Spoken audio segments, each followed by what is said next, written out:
Welcome. Welcome to March. Welcome to our Aging Well segment.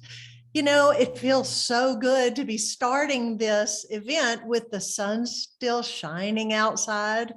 You know, to me, it's just a promise that spring is really close around the corner. I don't know about y'all. I will never have fingernails because I love to dig in my yard. I would never call myself a gardener, but I certainly love to play in the dirt. But I've already been out there getting all my flower beds ready. And, you know, we talk about what the theme is for this month, and it's caring and it's gratitude. And I always have to express my gratitude for our team: Tom Roth, Courtney Hayes, Audrey Belfaro, Abby Archer, and always, most importantly, you. Because again, if y'all weren't here, we wouldn't have much to do on the second Tuesday of every month. But we're talking about caring, and caring for others, caring for ourselves. And so each one of these segments tonight, in addition to Christina's educational component, is really talking about what we can do for ourselves and for others that's easy. And you know me, I'm not the cook in the family. But tonight we have Chef David Swing. He is the executive chef of the Young Cardinal Cafe and Company in downtown Winston-Salem. He's going to show us his take on how to make avocado toast. And it looked absolutely amazing. And he did it really quickly. So that was good news for me. So Chef Swing, it's all yours. Thanks, Deb. I'm happy to be here for Aging Well. Today, I'm going to show everybody how to make a really nice, healthy spring avocado toast. It's something we make here a lot at Young Cardinal. All right, and here's some helpful advice to carefully make your avocado. I'm going to cut the avocado in half, like this,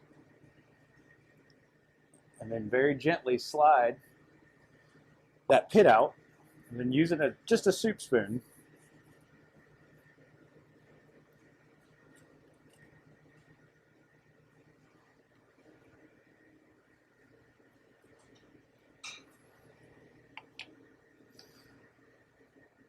and you can put salt, pepper. Like I said, we like to use sesame seeds, but just doing that and adding a little bit of lime juice will give you your avocado toast base. You want to avoid green avocados unless it's something that you're going to be utilizing in 4 to 5 days, but you also don't want too soft of an avocado. You want a nice in-between point, nice brown skin. And avoid any avocados with blemishes on the outside. They're probably going to have a lot more brown spots and be much more ripe. Avocados are great brain food, and of course, between the avocado as well as our local microgreens, they're green for March. First, what we like to do is take some avocados, cut them in half carefully. We mix in a little bit of sesame seeds for added flavor and turn them brown. We've also got some fresh cabbage mix, some freshly grated carrots that we're going to make kind of an Asian slaw with. I've also got some pickled mangoes for an extra bite, great flavor, and mangoes are great for you as well. And I'm a big fan of fresh ahi tuna, which today I've marinated with some of these mangoes, some sesame oil, sesame seeds, and a little bit of chili garlic sauce. Nothing too spicy though. So as opposed to traditionally poaching an egg with just water and white vinegar, because this is an Asian-inspired avocado toast, we're using a little bit of soy sauce and rice wine vinegar with water.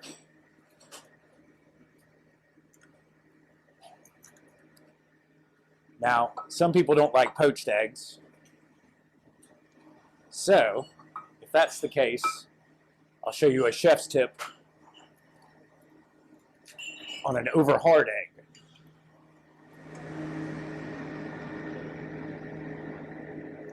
So a little bit of melted butter. You don't want your pan too hot or you'll burn your egg. Not that I would know, but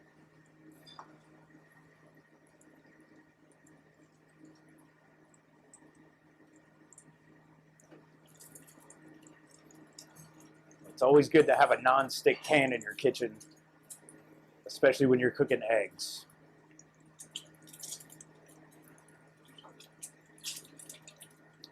So as you can see, I'm kind of rocking the butter around to help the cooking process.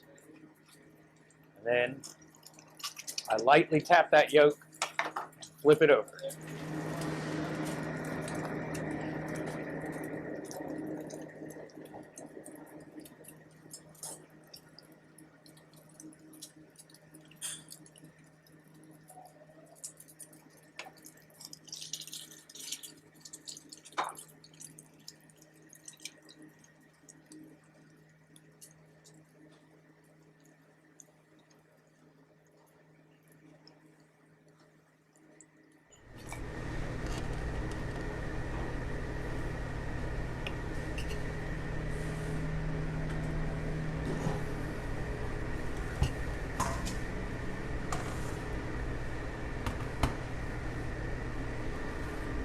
So we here at Young Cardinal use North Carolina Bakery Neomande, based out of the Chapel Hill area.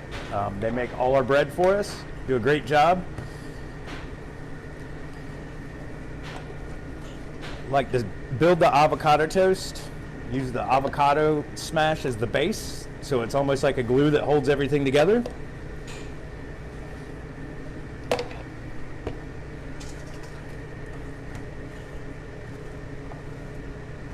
Take some of that cabbage, some carrots, a little bit of the mango. We've got a little ginger sesame seasoning, some oil, some of these great fresh snap pea microgreens.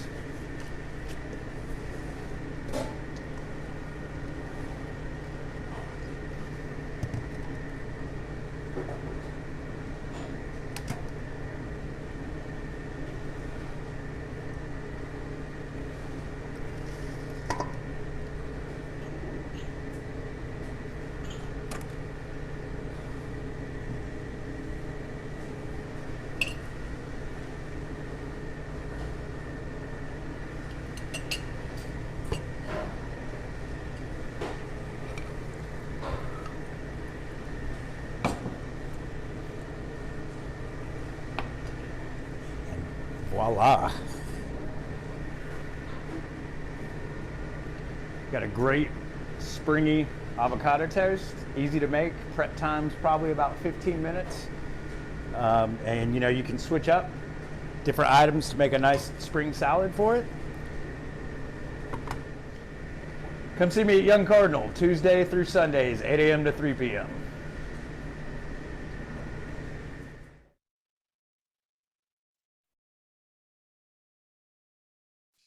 But I really do believe that is a dish that even I can make.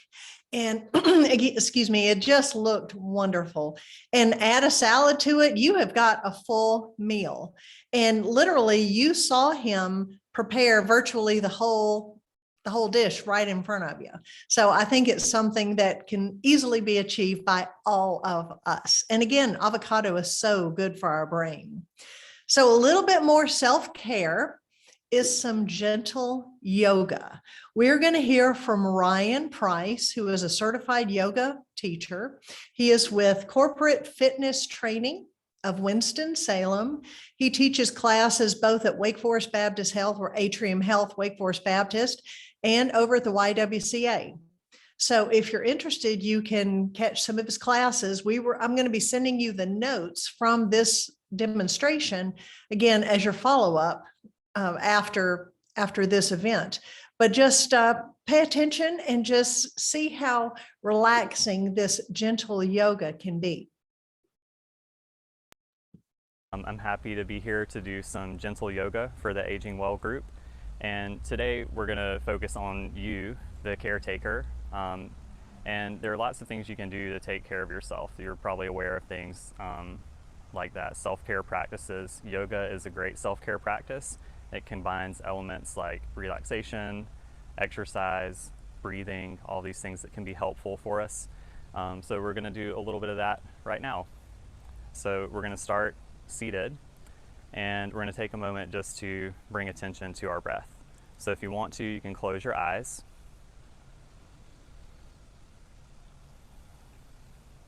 You can take a moment to scan your attention through your body.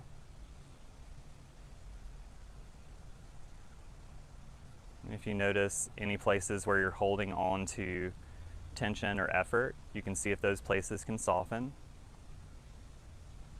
So that might be your shoulders, your jaw, maybe those muscles around your eyes. You can let all those places relax and soften.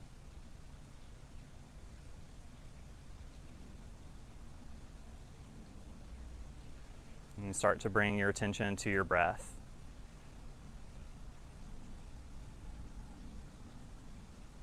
And start to deepen your breath a little bit. You can notice how your body moves with your breath. You can notice how your rib cage expands with your inhales, how the rib cage draws back in toward the center of the body as you breathe out. And we're just going to take a few more of those deep breaths, letting the rib cage, the belly, the chest expand with your inhales. And just taking those long, slow exhales.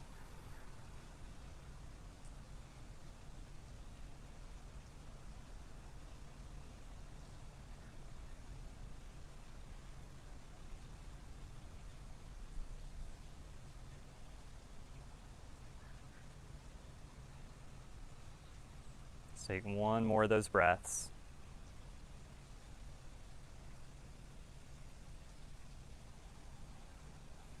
And we're going to start to bring a little bit of movement back to the body. So if you had your eyes closed, you can open your eyes. And we're first just going to check in with how we're sitting. So we want to sit up nice and tall. We can have our knees right out in front. You can have hands on the knees. And we're going to start with seated cat and cow. So with our exhale, we're going to round the back and even maybe shift back. So if you're right up against the back of your chair, you might want to scoot forward a little bit so you have some space.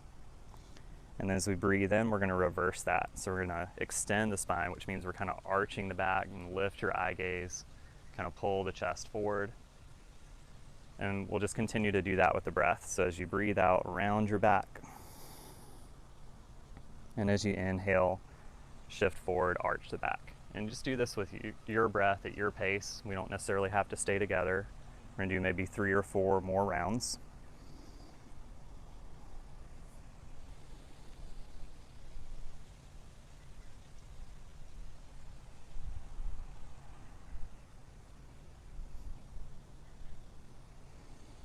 Let's do one more round.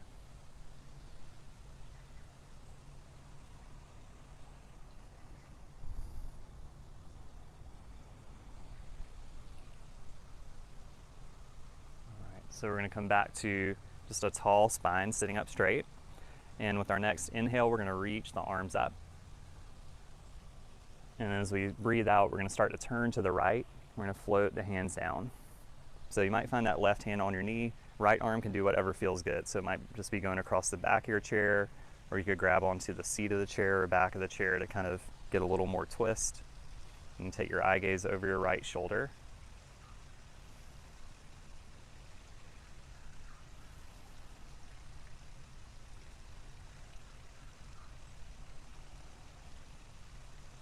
And with your next inhalation, you can start coming back to center, reach the arms up again.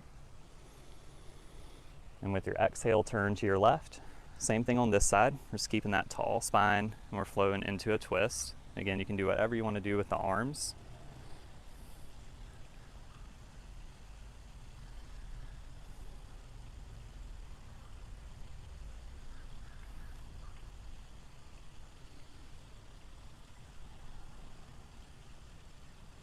Again, with our inhale, we're going to come back to center and reach the arms up. And from here, we're going to go into a forward fold. So you might want to walk your feet out to the sides, take the knees out a little wider. And as we exhale, we're going to start to reach forward and just hinge at the hips and come all the way down. So you might get your hands onto the ground, or if you've got a block or something you want to use under your hands, you can use that. And you just go all the way down here and let the head hang.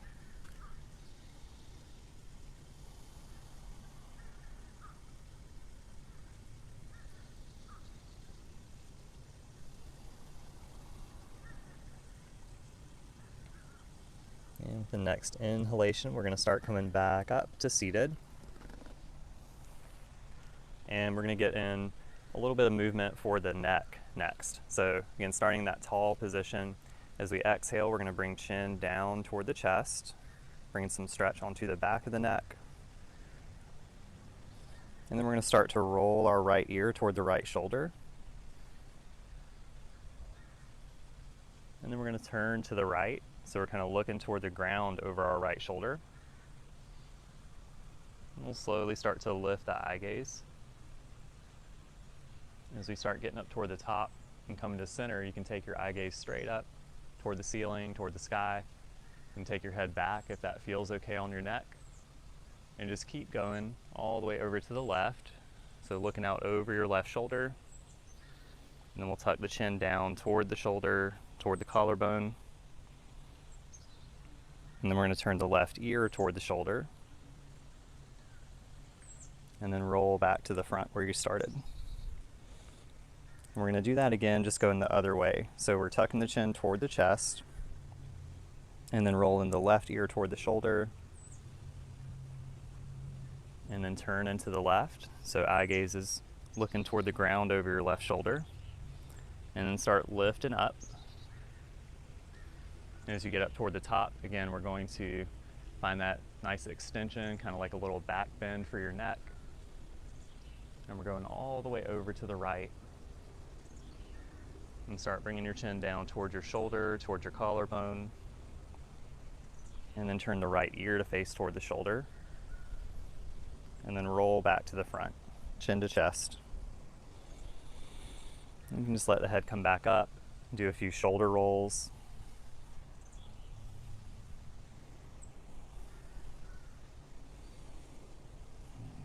All right, and we're going to move into a couple stretches for the legs and the hips. So we're going to cross our right ankle over our left knee. If that's a little too intense, you can just cross the leg lower, kind of on your shin, maybe walking that leg out in front, or even towards your ankle. So from this position, we can tune into that right hip. We're probably feeling a little stretch there. If we want more stretch, we can first check in with how we're sitting. We can sit up tall and kind of tilt the pelvis forward. If you still need more tension on your hip, you can think about moving that knee down, not pushing on the knee, but using the muscles in the hip to just pull it down a little bit. We'll hold here for a couple breaths.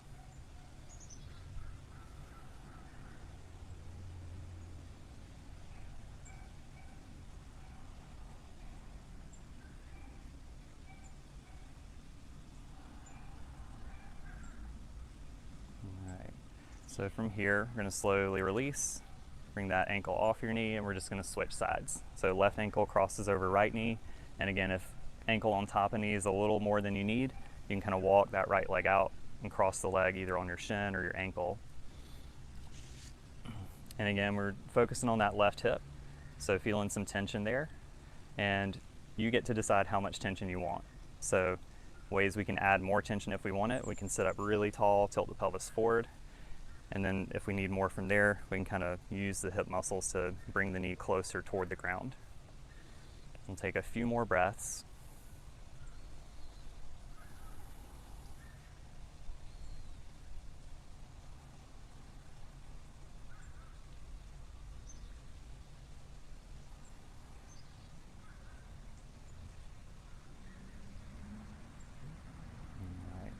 So we're going to slowly start coming out, bringing that left foot back onto the ground. And we're going to finish with a little bit of focus on our breath. So just like we started, if you want to, you can close your eyes. And we're going to do a counted ratio for our breath. So we're going to be inhaling for a count of 5. We're going to hold our breath in at the top for a count of 3. And then we're going to do a really long, slow exhale for a count of 8. So to get kind of synced up, let's all exhale here. And then we'll start with our inhale for 1, 2, 3, 4, 5. And then we're going to hold the breath in for 2, 3, and then exhale 2, 3, 4, 5, 6, 7, 8, Inhale, 2, 3, 4, 5. Hold, 2, 3. Exhale, 2, 3, 4, 5, 6, 7, 8. Inhale, 2, 3, 4, 5. Hold, 2, 3. Exhale, 2, 3, 4, 5, 6, 7, 8. Last round. Inhale, 2, 3, 4, 5. Hold, 2, 3. Exhale, 2, 3, 4, 5, 6, 7, 8. You can just let your breath do whatever it wants to do. You might pause the breath for a second, or maybe you took a big breath in. Just let your breath find its natural pace and depth. We're just going to take a moment to sit with the breath, with the body.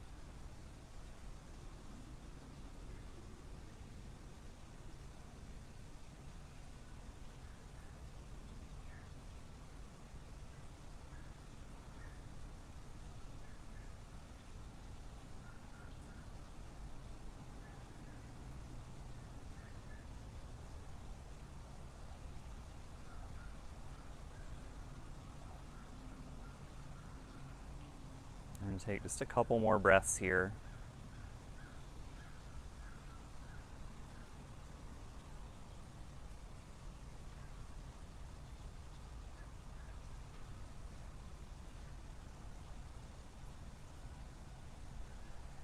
Take one more deep breath. And if you had your eyes closed, you can start to open your eyes again. All right, so we're going to move into a couple standing postures next. So I'm just coming up to stand, and we're going to set up in Warrior 2. So to start, we're just going to take the feet out into kind of a wide stance, and then we're going to turn the right toes out to point to the side. We're going to bend that right knee. Left foot's kind of angled in a little bit. We should feel good, strong rooting in that left foot. And then we're going to reach the arms out to come into our Warrior 2. We're just going to hold here for a couple breaths.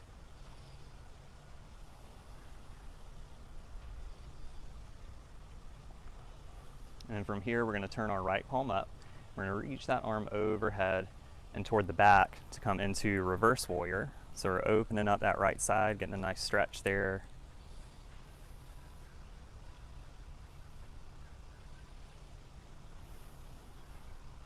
And we're going to come back to Warrior 2. And we're going to straighten the right knee, setting up for triangle pose. So we're going to start to reach forward, kind of tuck that right hip in, and then we can get our right hand on our leg, and then line up through the shoulders to your left arm.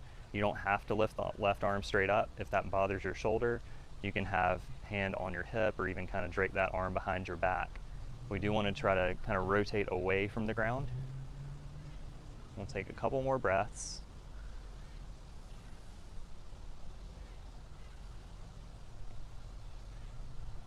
And then we'll come back up to our Warrior 2 again, right knee bends.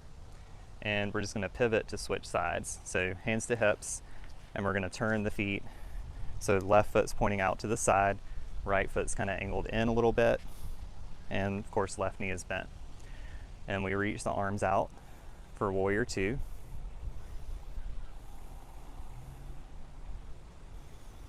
And again, here we're going to turn that left palm up, reach that arm overhead, maybe kind of behind you to open up that left side.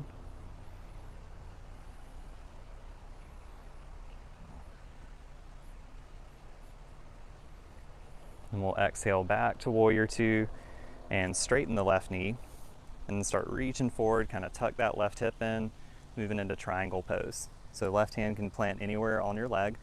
And again, think about creating a line through your shoulders to your right arm. Again, the right arm doesn't have to reach up if that bothers your shoulder. You can have the arm down, hand on hip, or behind your back if that feels better.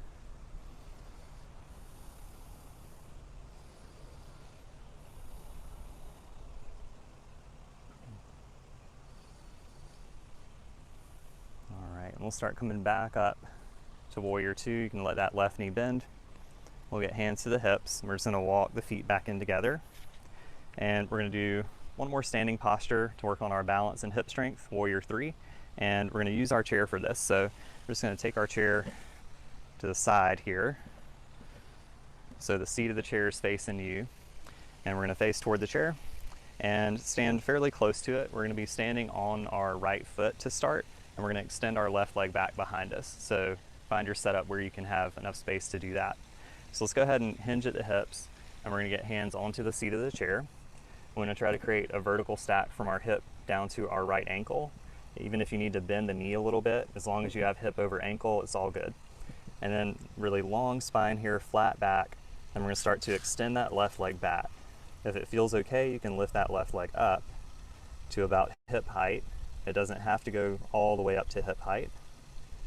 We're going to try to square our hips toward the ground. So if that left hip is kind of rolling up above the right hip, try to bring it level.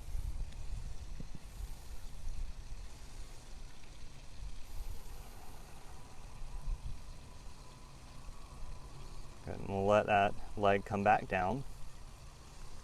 And we're just going to switch sides. So we're already in a good setup for Warrior 3. So we're just going to root into that left foot, ankle right under the hip, and we can start sliding that right leg back. And you lift it as high as it feels good for you to go, maybe to hip height. Again, we want to keep the hips square here. So if you feel that right hip trying to roll open to the side, see if you can square it back with the ground.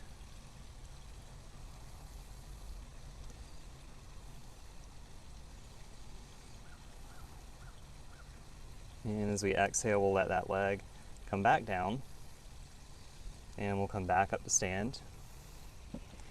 And we can bring our chair back behind, and we'll come back to seated. And thanks for joining me today for some yoga. Namaste.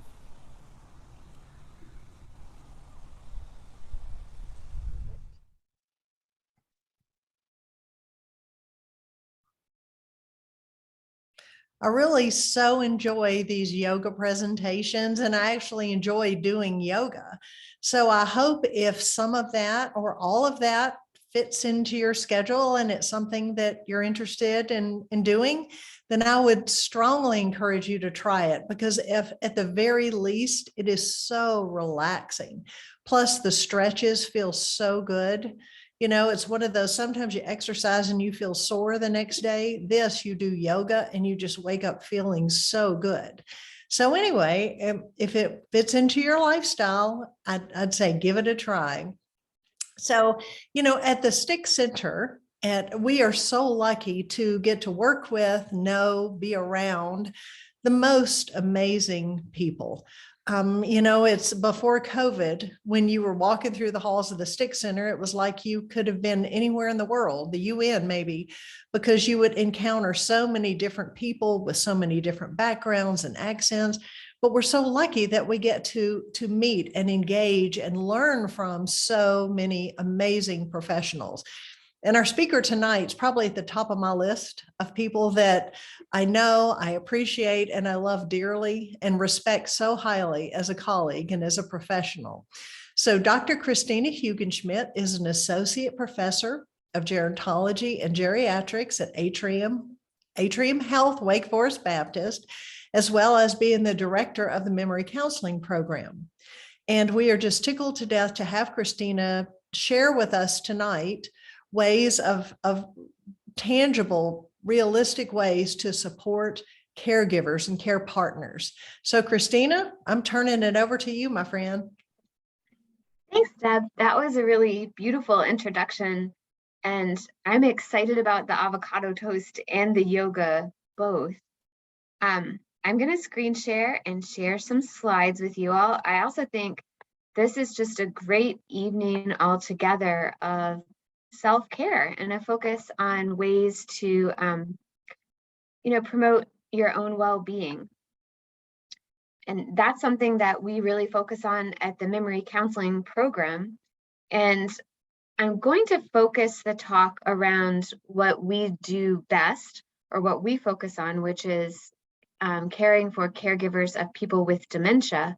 But a lot of the wellness strategies that I have at the end they're available to anybody and would be helpful for caregivers in general. Just to start off with briefly, when we're talking about dementia, it's a word that people do not love. It has a lot of connotations that aren't that great. It also can be misunderstood. So dementia is an umbrella term that covers a whole host of different diseases. All of the diseases cause a loss of memory or cognitive function that are severe enough to interfere with your daily life. The one that people think of most often is usually Alzheimer's disease, and that makes sense because it's the most commonly diagnosed form of dementia. But there are other forms of dementia like Lewy body dementia, Parkinsonian dementia, frontotemporal dementia, dementia arising from vascular disease. And these can cause not just memory loss, but other forms of cognitive impairments as well, changes in personality and mood. Alzheimer's disease is a particularly long disease in general. So Alzheimer's disease can require caregiving. It's on average about 8 years, but up to 20 years for some people. There are preclinical stages. Then there are early stages where people are just beginning to have cognitive problems, but don't really need a lot of support. But as the disease progresses throughout the brain, there are increasingly troubling symptoms that make it difficult for the person to care for themselves and really require a lot of support that's often provided by family and the community. So some symptoms of Alzheimer's disease and other dementias that people often are facing are the changes in thinking and memory. And like I said, it's not just memory, but also things like organizational skills or attention that can make it difficult for people to organize their daily tasks, to remember what they're doing and stay focused. There can also be changes in mood, enthusiasm, increased irritability. These can be very problematic, especially if you've known someone for a long time, or if you are the person experiencing dementia or memory loss. It can also be very frustrating to you to be having these problems with thinking or experiencing these changes in mood. There can be changes in personality that sometimes can go for the better, I guess, in terms of making someone more mellow or more amenable. But sometimes personality changes can also be like someone who was previously very soft-spoken becoming more loud or aggressive, and that can cause a lot of stress within the family. Problems with language, new problems with language that occur are a symptom of dementia, and they can be very frustrating both for caregivers and care partners, and also for the person experiencing them who may know what they want to say but have difficulty getting the words out, either in writing or in speaking. There are changes in visual perception that can occur, as well as changes in gait and balance that increase risk of falls. There can be changes in appetite and taste, so that people might begin, a common one is that people begin to crave more sweets. There can be altered sleep-wake patterns. So sleeping is a huge component of health. It's a huge component of self-care for caregivers. It's deleterious for the person who's experiencing the memory loss or the cognitive changes to have sleep problems. But this also often results in the caregiver or care partner being woken up, which is also a challenge for that person's health as well. And later on, as the disease progresses, hallucinations and delusions can occur, or increased aggression. So all of these things are unpleasant for the person themselves, and also can be quite burdensome for someone who's trying to take care of them on a day-to-day basis. So more than 16 million Americans provide unpaid care for people with Alzheimer's disease or other dementias. And this really adds up. If you tried to pay people for this care, it would be an incredible cost. And current estimates for the lifetime cost of care may actually be underestimates because they don't always factor in the amount of lost time for work and things like that if someone is a younger caregiver who might be taking off work to care for the person who's experiencing dementia or Alzheimer's disease. Caregivers are a diverse bunch. Care partners are a diverse bunch.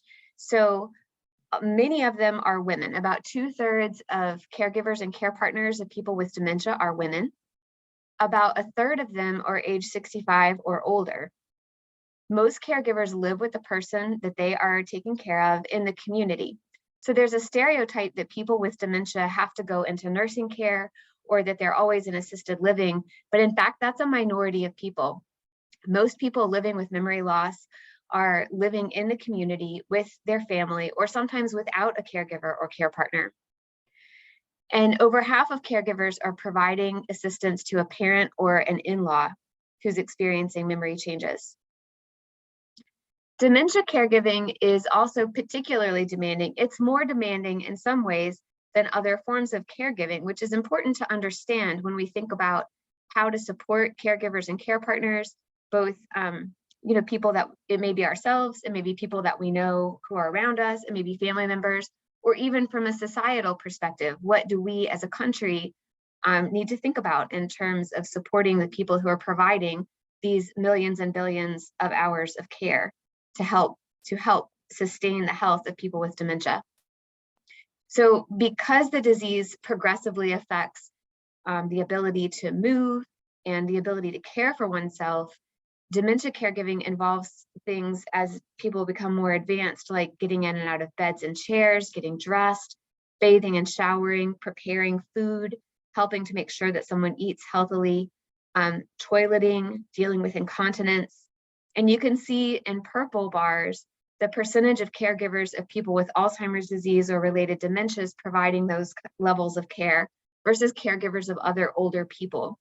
And you can see that those tasks disproportionately occur when you're caring for someone who's experiencing Alzheimer's disease or dementia.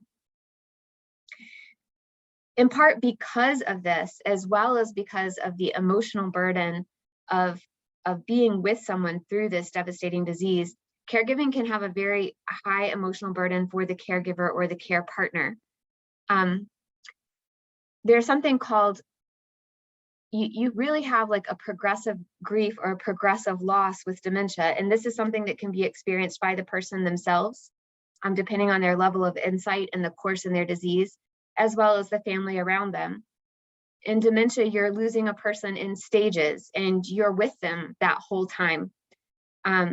Twice as many caregivers of people with dementia report substantial emotional, financial, and physical difficulties compared to caregivers of other forms of caregiving. Almost 60% of caregivers of people with dementia rate the emotional stress of caregiving as high or very high.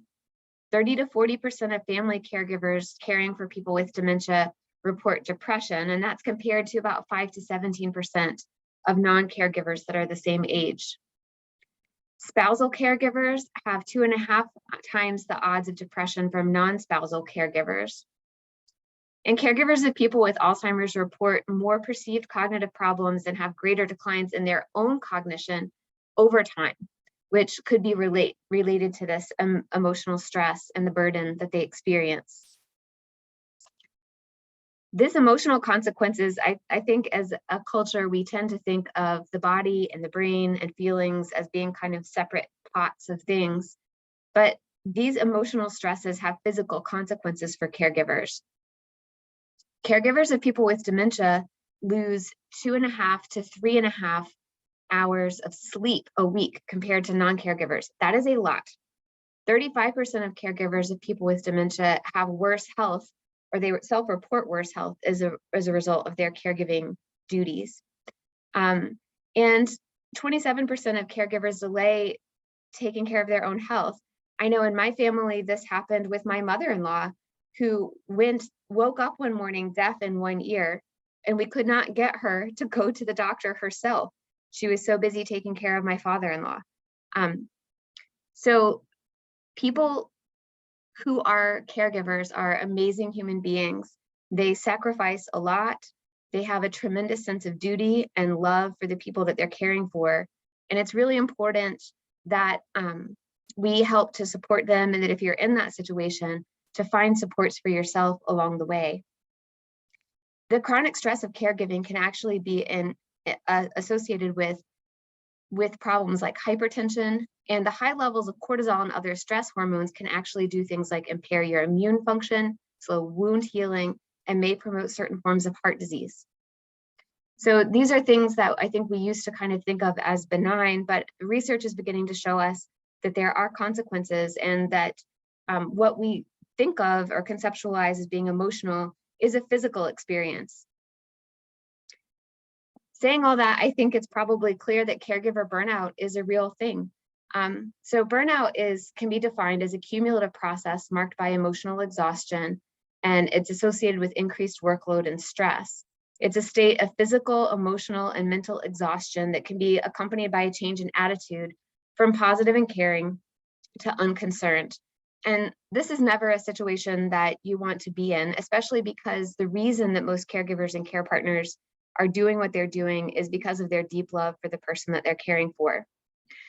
Some of the symptoms that suggest that you might be verging on moving from stress into actual caregiver burnout are emotional exhaustion, feeling like your feelings are bottled up, feeling bitterness and resentment, socially withdrawing or isolating yourself, some kinds of compulsive behaviors like overspending, overeating, kind of issues with self-control, chronic health problems. So if you have repeated things like GI issues, colds, and heart disease, this goes back to that previous slide talking about the physical consequences of emotional stress. If you can self-perceive depression or anxiety, or if you're finding that you're having poor self-care, those are all symptoms that you may be in this stage of, or approaching the stage of burnout.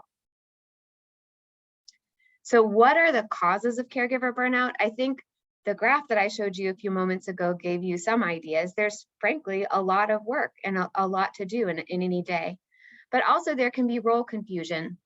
So part of what happens with dementia and part of the emotional challenges around dementia and the grief centers around changing relationships. So this can be changing relationships with your spouse, someone that you love, that you've depended on, that you have a certain role in relationship with for many, many years. And now suddenly you are changing that person's diaper, or you've never managed the finances and now you're managing the finances, or you've never cooked a meal and now you're cooking a meal. You're now wearing a lot of new hats and having role confusion. The same thing can be true for children who are caregivers, where now they find that they are taking on roles that they tended to associate with their parent doing for them, and now they are playing some of those roles for their own parent. Caregivers are heroes, and they can have unrealistic expectations of, any of us in this role can have unrealistic expectations about what we can actually accomplish in a given day, that we feel that we have to do it all. We feel that we have this burden on us. Sometimes that can be a feeling of expectations from other family members putting that onto us, or sometimes it's just internal expectations of what we really wish that we could do. There can be a real lack of control, especially with the disease process that's proceeding on its own course. And it can be very difficult to manage that feeling of lack of control, the feeling that there aren't solutions to the problems that you're facing. Unreasonable demands on yourself goes back to the unrealistic expectations. And then caregiver burnout also partly depends on aspects of the caregiving itself. Some disease courses of different dementias can just literally provide more burden, or situations have more burden that a caregiver has to address themselves, or they may have less social support. They may have more or less financial means. And these things can all contribute to stress in the caregiver and burnout. Caregiving is not all bad. In fact, there are studies on the benefits of caregiving and the beautiful things that occur during caregiving and care partnering. 45% of dementia caregivers report that caregiving is very rewarding. And people who take on this role are often doing it because they're motivated by love, they're motivated by duty, they're motivated by faith. And all of these things also give them strength. Some studies suggest that caregiving actually helps keep people active and engaged in their community, because they're having to reach out to their social structures, they're reaching out and interacting in their community. It may not be in a way that they would have necessarily chosen, but those interactions and that activity can still be beneficial. Caregiving can also provide a sense of meaning and purpose. It can give people family togetherness, and the changing relationships can be difficult, but they can also really be beautiful, or bring out new phases of relationships that are powerful and promote family togetherness. One of my favorite advocates for caregivers and care partners of people with dementia is Dan Gaspey. And he spoke here a few years ago, and one of the things that he said was that caring for someone with Alzheimer's disease is trying to preserve someone else's dignity while maintaining your own sanity. So the next thing I want to do is talk to you a little bit about that.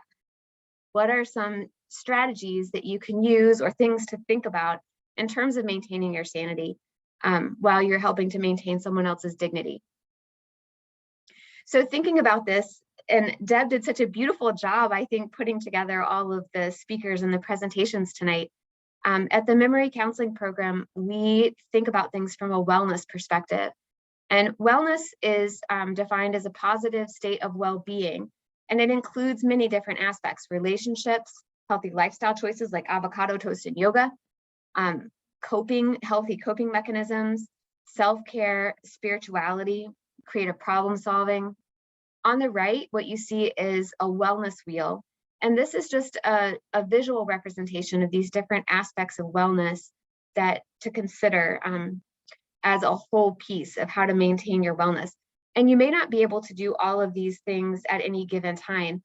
I know one of my friends, as an example, who's a surgeon and had a heavy caregiving load at one point.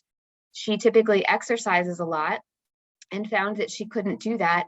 So she chose to focus on eating more healthy foods, because she said, I'm going to control what I can control. And right now I simply can't control the time that I need to get in all the exercise I need, but I can control my choices around food. And so she kind of used that healthy perspective. I'm using that example just to say, sometimes in terms of those unrealistic expectations, we can apply those unrealistic expectations to the wellness and then start beating yourself up about that. I'm not doing all the things on the wellness wheel. You may not be able to do all of them all the time, but I think it helps to give some perspective on the different domains that you can use to maintain your overall wellness and your overall health, which has many different components.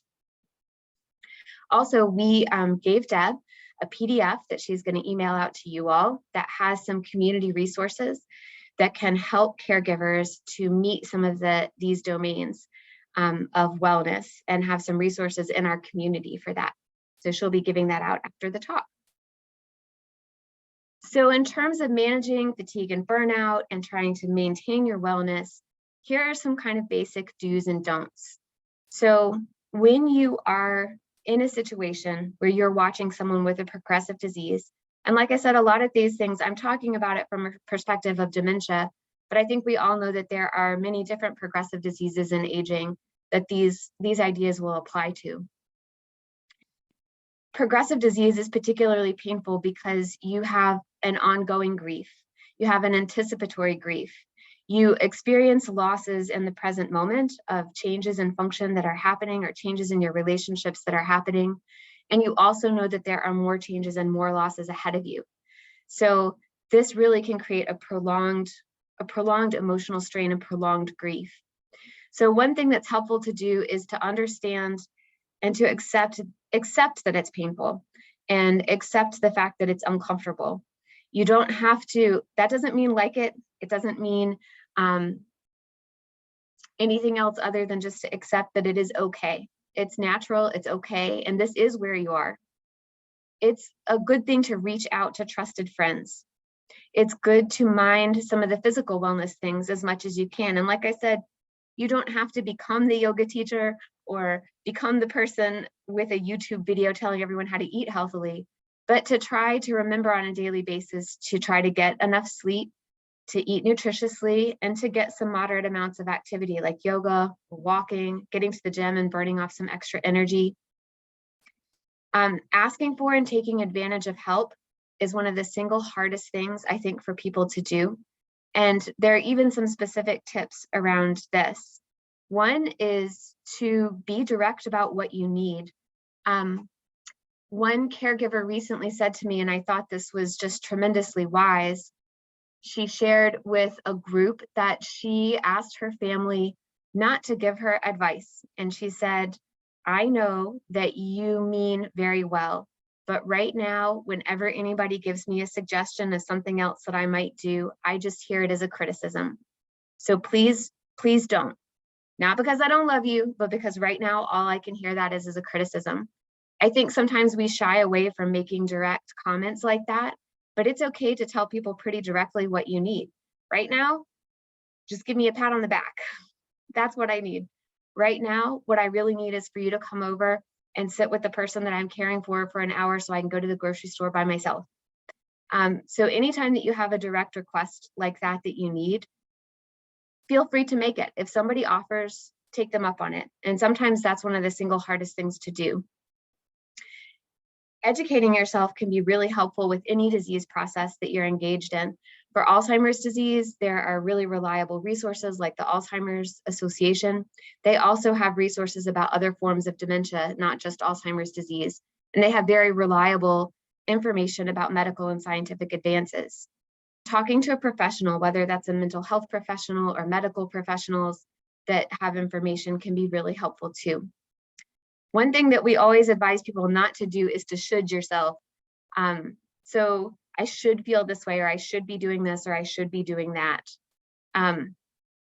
Letting the guilt monster keep you from asking for needed resources, using denial as a coping mechanism, or letting stigma about the disease be in isolation for you, where you feel like you can't talk to other people. This is frankly one of the hardest things with dementia right now. There is so much stigma around it. People who are on this journey with dementia, whether they are caregivers and care partners or the person with dementia, will tell you that they often feel treated very differently when the diagnosis becomes public.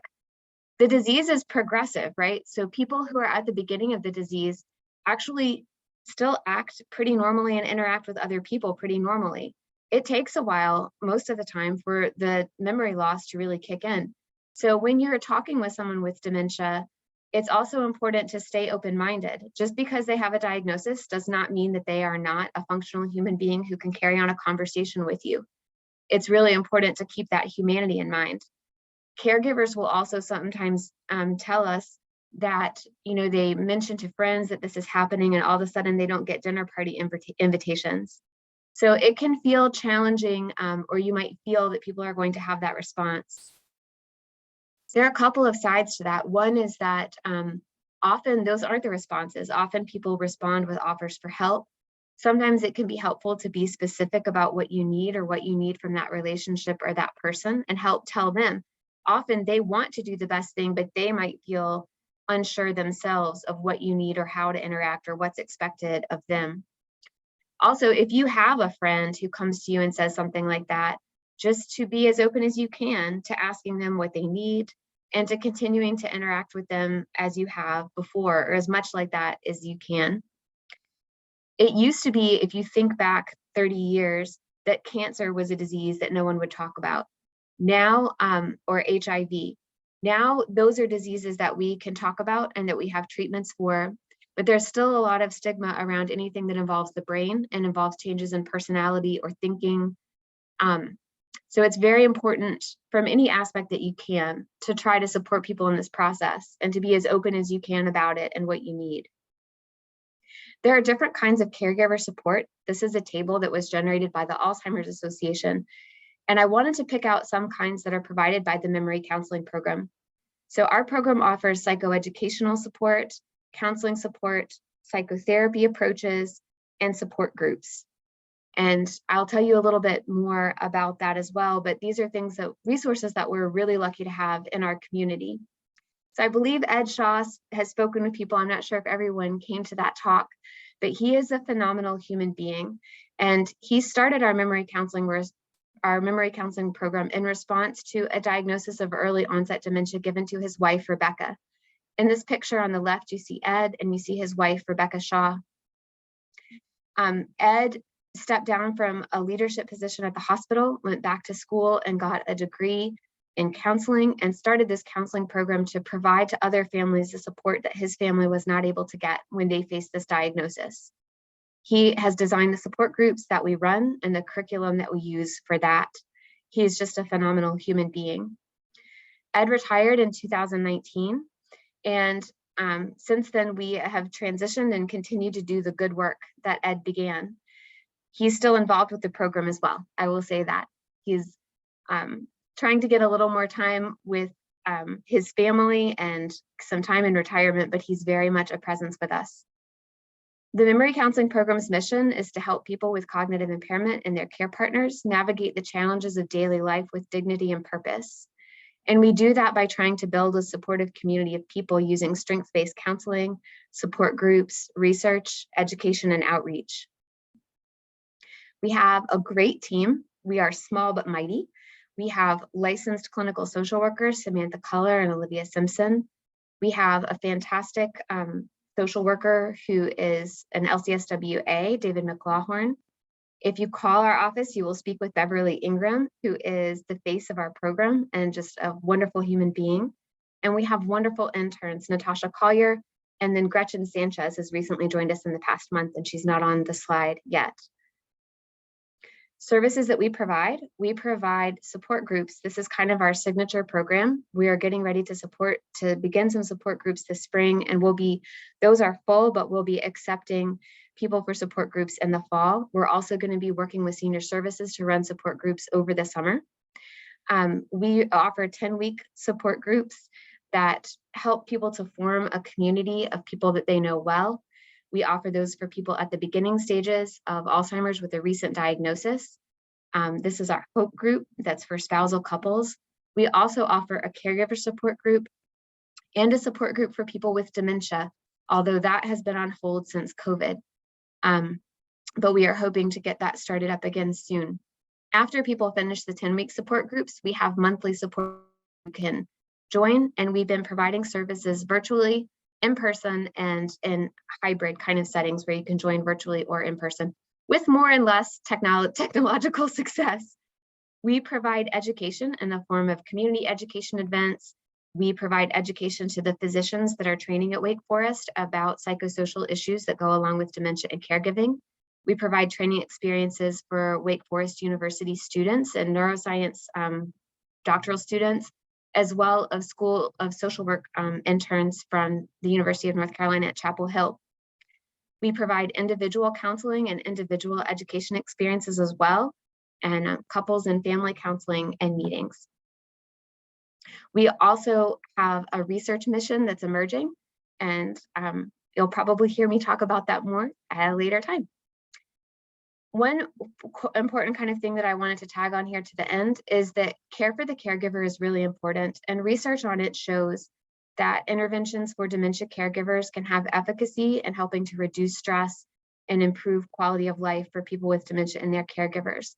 At the same time, we're very lucky to have these resources that we have in our community because they're not available anywhere and not available everywhere. Part of the reason for that is the way that these services are funded. So I wanted to mention that the Alzheimer's Association has an advocacy program called AIM, and there are a couple of bills that have been presented to Congress over the past year that would help to support dementia care and dementia caregivers by providing some of this caregiver support and these caregiver support services that we know work. And lastly, I would like to say thanks. I'd like to thank Ed and Rebecca Shaw and Ed's work in starting this program. I would like to thank the Strickland family. My full title is the Rebecca E. Shaw Professor and Director of the program, and I am deeply honored every day to have that title. And that endowment was provided by the Strickland family. I'd also like to thank all of the people who provided philanthropic support for the work of the MCP over the past 10 years. We are able to provide this work in our community, even though it is not really reimbursed through the healthcare system because of the kindness of our donors. So thank you all, and I'm happy to answer any questions. Well, I'm going to hop in here and ask the first question that I see is that, can you talk about the sandwich generation? There's been a lot of talk about that. What is that? The sandwich generation is people who are simultaneously caring for their children and their parents. So they have caregiving responsibilities, both for the people who cared for them and for their own children. And I probably don't have to explain why being in a sandwich generation situation can be extremely burdensome. Also, because that is happening when people are in middle age, and it's usually their prime working years. Those are times when their work obligations are at peak. They have a lot of obligations for trying to pay for their children's education, maybe looking toward college. And so it can be very hard to meet all of the obligations that they need for their family at that time. And I would imagine that that caregiver, that person is stretched doubly thin, trying to provide care at both ends of the spectrum. I think, yes, I think that another thing with caregiving though is not to, one of the discussions that we have is not to, that we try to not compare. It's so hard to compare some of these burdens. I got to listen to a very interesting exchange between caregivers recently where there was a daughter who was a caregiver who is sandwich generation. She is helping her children who are just emerging from college. Their family's still providing support, trying to, go down and help them move into their new place, help them get started with things with new jobs, be involved with them. And she's also been a full-time caregiver for her mother for an extended period of time. So really feeling kind of the tension between those two things. And also talking with spousal caregivers, and they were debating. She said she felt like she had the better end of the stress bargain on that because she went home to her own house and her own husband every evening. But then one of the spousal caregivers said, I think I prefer my situation because when you're a child caregiver, you don't have automatic primacy over who gets to make decisions. He says, everybody assumes, the children and everyone, that I make the decisions about my wife, but you have to negotiate everything because there's no assumed child that necessarily gets to make all the decisions for the parents.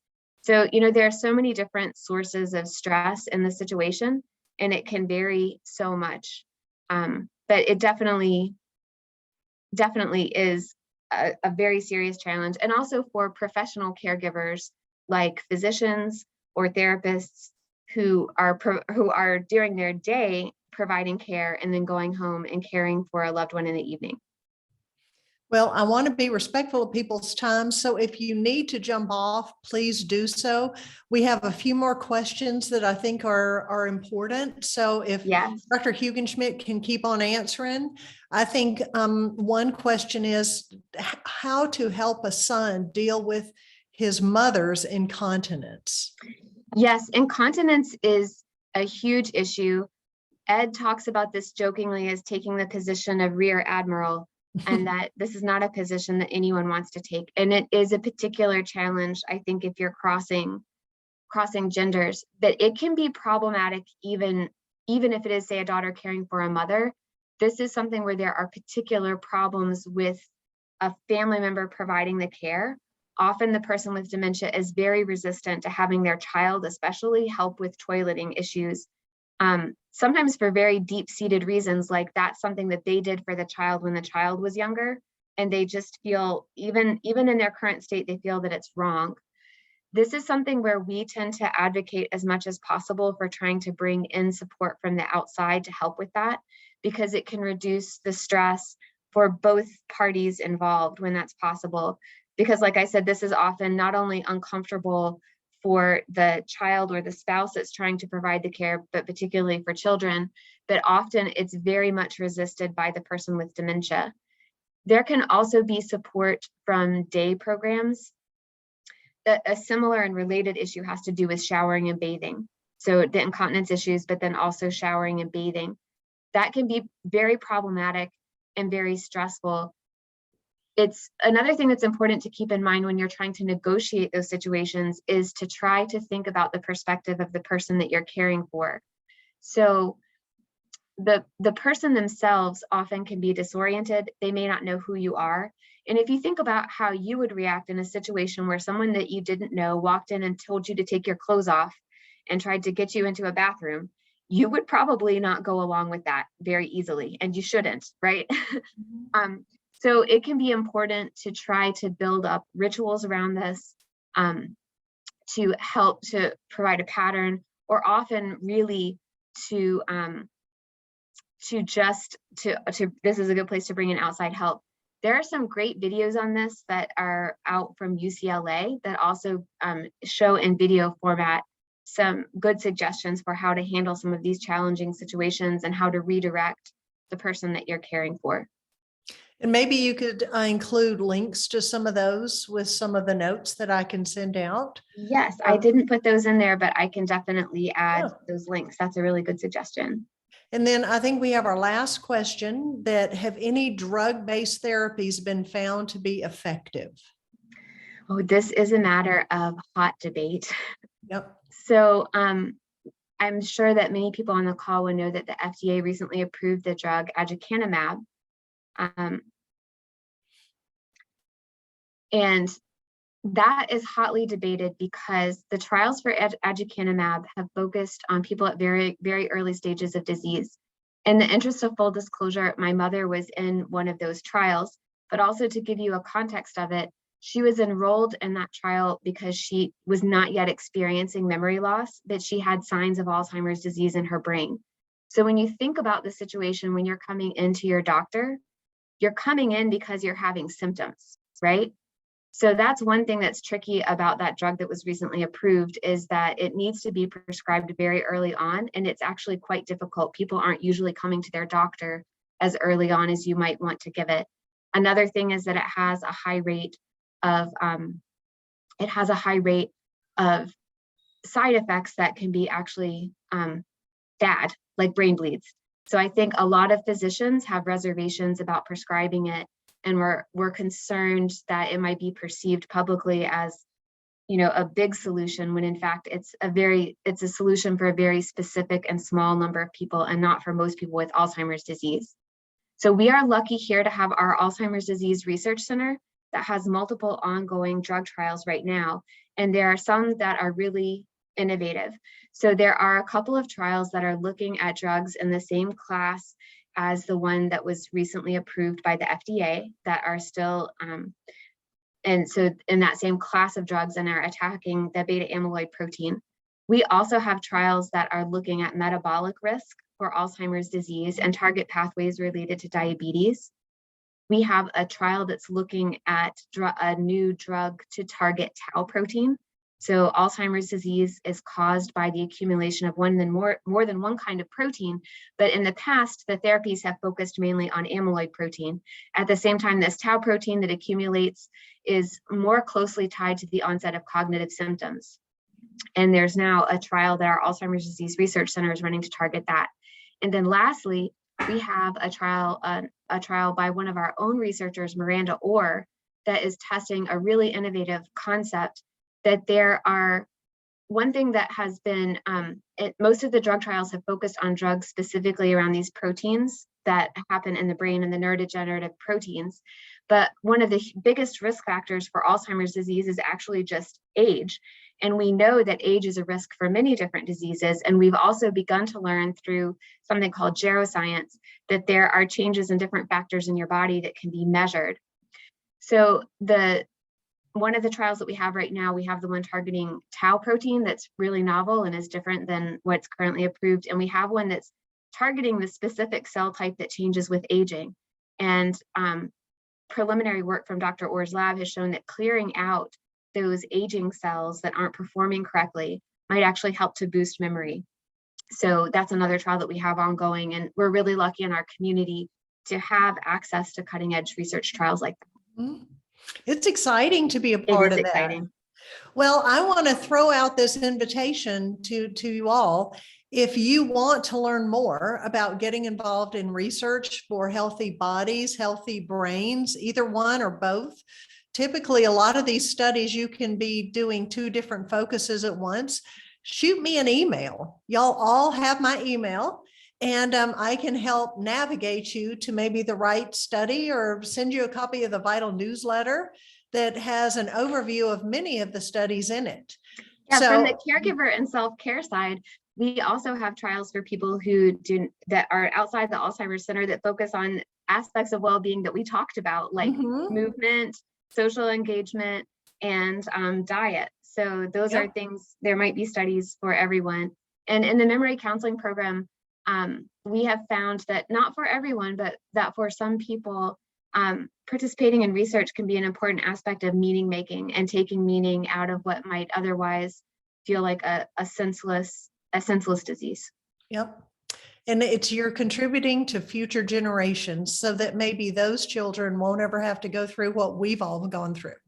So, well, I want to thank you. Thank you for spending part of your evening with us. Thank you so much. April 12th is our next date to be together. So please go ahead and mark it on your calendar now. And we hope to see you then. So everybody be safe and have fun.